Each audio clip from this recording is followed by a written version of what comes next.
Selamat pagi, salam Just Talk. Gue kemarin tidak bikin video hari Sabtu, itu kita review sekarang karena kemarin itu capek, gue kecapean, jadi gak sempet, makanya gue tinggal tidur.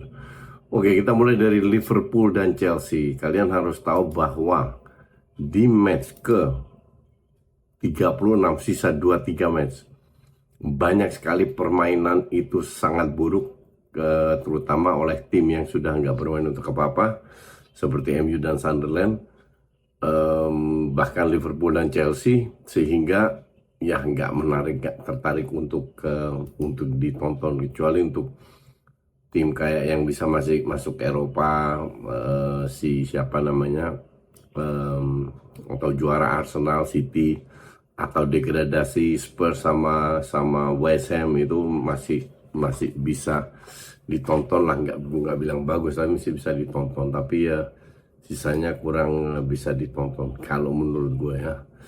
Nah, kalau lihat pertandingan kemarin yang dimulai dari Liverpool lawan Chelsea, ya itu juga very boring game ya kalau gue bilang, karena ya Liverpool menguasai 15 menit pertama, 20 menit lah, 25 menit terakhir di babak pertama itu untuk Chelsea akhirnya menyamakan. Tapi di babak kedua itu enggak banget ya, itu jelek banget sehingga sangat layak ke 1-1. Si Slot dibully sama fansnya sendiri karena mereka nggak terima Rio diganti. Alasan Slot adalah Rio lagi nggak fit. Nah, tadi memang gue lihat kinerja antara fans sama Slot ini, fans ini nggak puas. Nggak tahu, mungkin banyak faktor, dan gue harus akui Liverpool main juga jelek, sangat jelek. Mungkin slightly lebih bagus daripada Chelsea, tapi Chelsea tahu sendiri kayak apa. Jadi paham lah kalau fansnya nggak puas, cuman bukan berarti Slot harus out, nggak segampang itu, karena dia baru 2 tahun kan di sini. Terus Brighton menang 3-0 lawan Wolves, nothing special. Fulham 0-1 lawan Bournemouth kena kartu merah dulu. Ternyata ya akhirnya Fulham kena kartu merah, terus ketinggalan, agak ribet. Sunderland MU ini salah satu contoh match yang sangat amat membosankan, dan MU maupun Sunderland bermain sangat buruk. Jadi untuk MU semoga 2 match lagi secepatnya dilakukan biar kita bisa liburan, kasarnya begitu. Nah, malamnya yang seru nih, Man City sama Brentford. Man City harus menang setelah kemarin seri, oke? Di babak pertama itu 0-0 skor, ya bisa bilang cukup membosankan. City menguasai pertandingan 69% di babak pertama, lawan Brentford 31%. Expected goal City 1,13. Oke lah. Tahu Brentford berapa? 0,01. Jadi cuma ada 1 shot, nggak on target, 1 touch in opposition box. Ya, parah banget. Nah, babak kedua sebenarnya nggak terlalu banyak berubah juga, cuman perbedaannya adalah Doku cetak gol pertama itu keren banget. Habis itu Haaland diselesaikan sama Marmoush. Pas Doku cetak gol 1-0 baru mereka bangkit. Ball possession 50-50 di babak kedua tok. Tapi expected goal jelas lebih banyak ke City dan dibanding Brentford. Jadi secara overall ya sangat layak menang, sangat layak menang lah. No discussion lah. Sehingga membuat match ini lebih, ya ball possession 59 banding 41, expected goal 2,98 banding 0,24. Jadi dari situ sangat layak menang. Gue nonton match ini sangat layak menang. Artinya City on the way. City on the way. Itu di hari Sabtu. Kita masuk ke hari Minggu.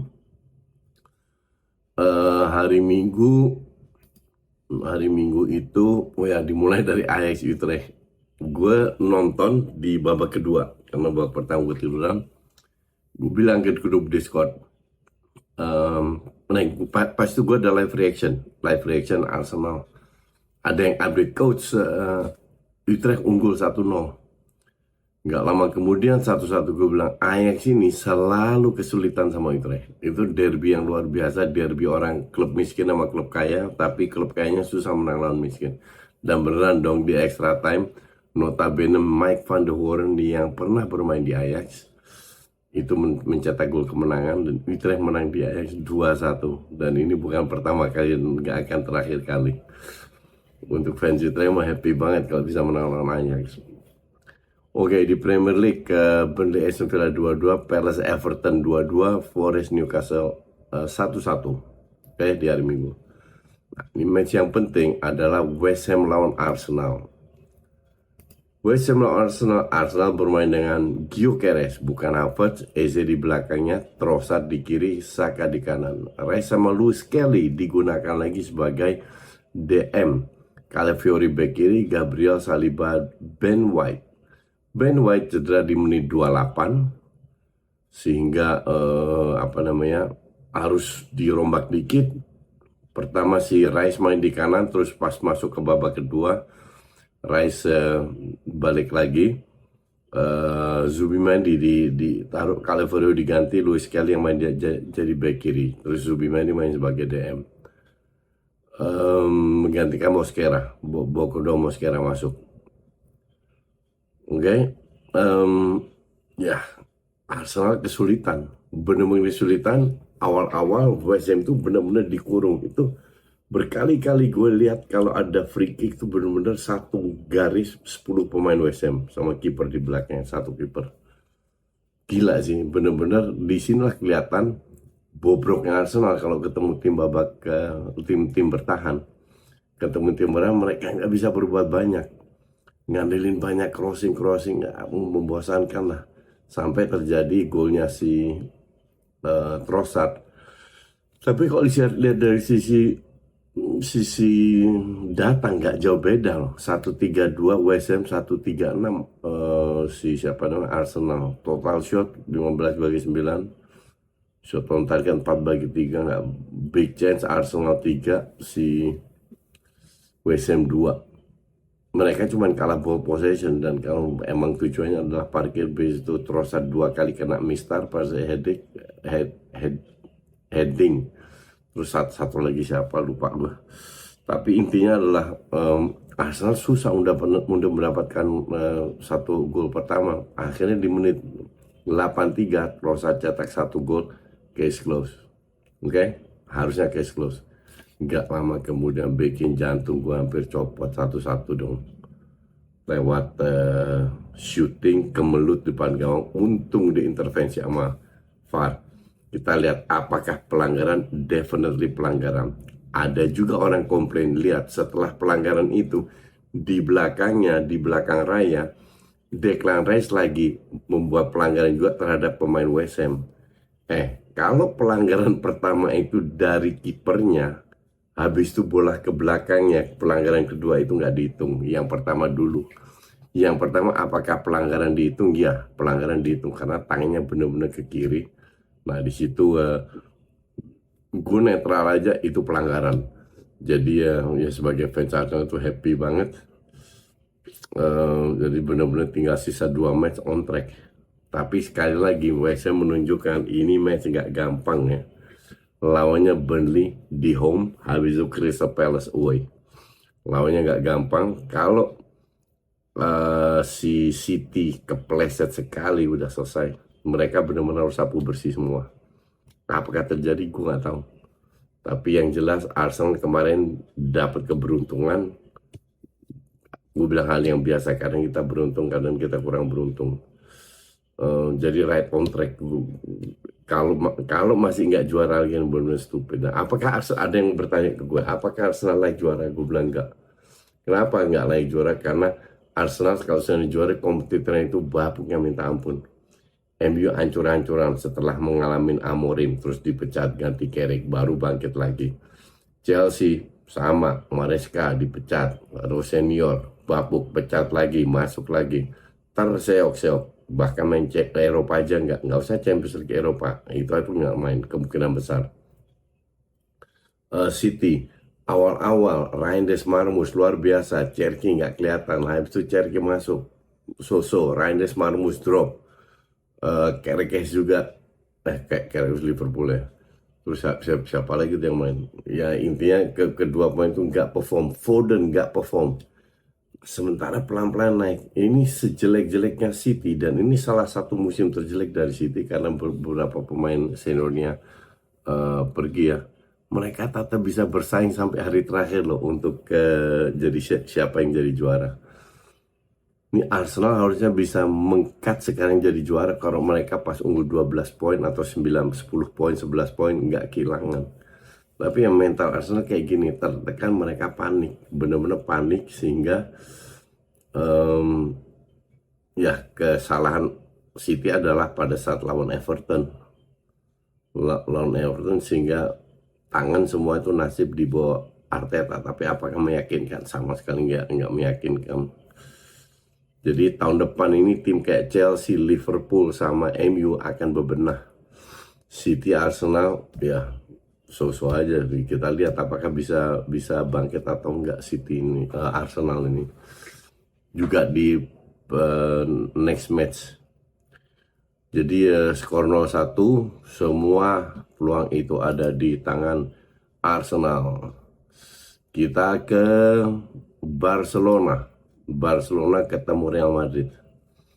Line up-nya Barcelona di poros ya, itu kiper Garcia, porosnya CB-nya Martin Kubarsi, DM-nya Xavi Pedri, di depan Olmo Ferran. Jadi praktis ini pemain muda yang senior itu paling Cancelo, Eric Garcia agak senior, Rashford ya agak senior masih di bawah atau 30-an, Rashford lah.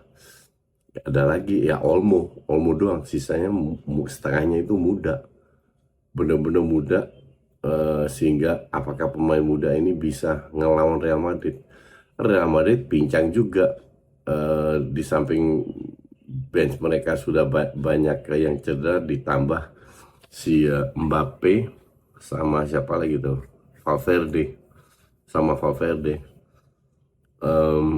Ya, apakah kalau dengan Mbappe sama Valverde menang? Gue rasa nggak juga. Barca sebenarnya nggak main jelek, tapi Madrid lebih jelek lagi.